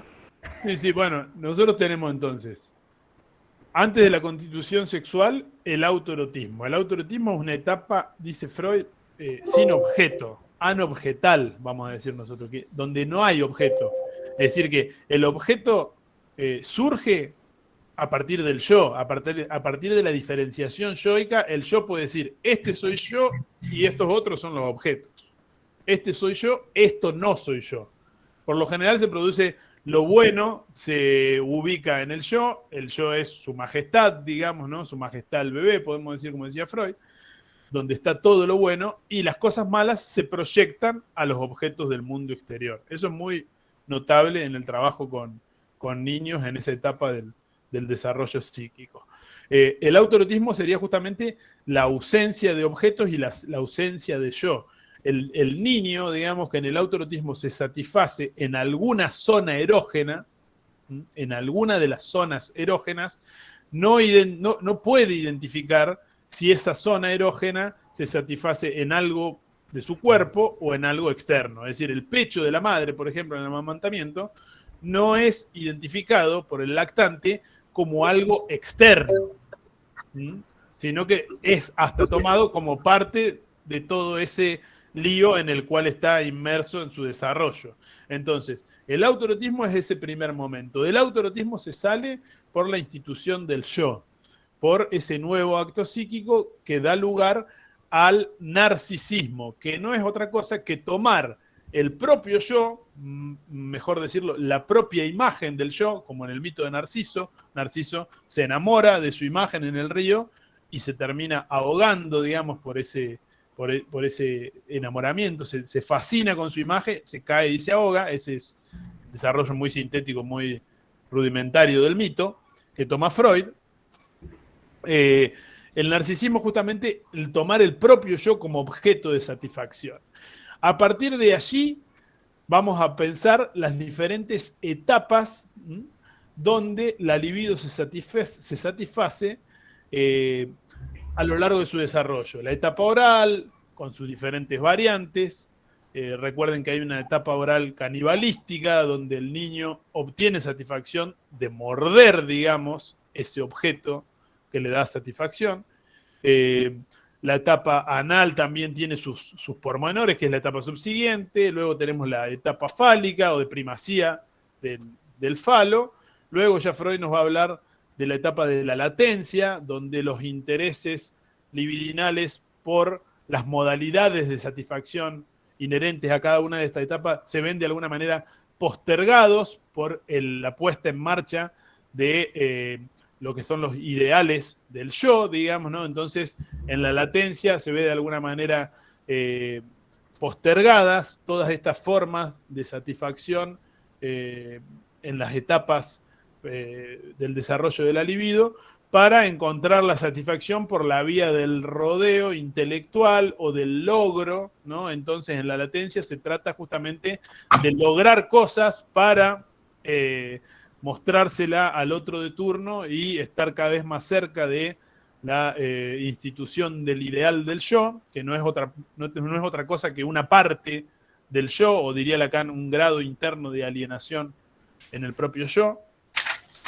Y luego los objetos, diríamos, los objetos sexuales no incestuosos porque no son, aunque sean moldeados a partir de las figuras parentales o de su rol en el complejo de Edipo, no son ya los padres, no son ya esas figuras, sino que son objetos, es decir, otras personas. Freud le llama objeto porque trabaja con la lógica sujeto-objeto del mundo exterior, objetos entonces del mundo exterior, no incestuosos.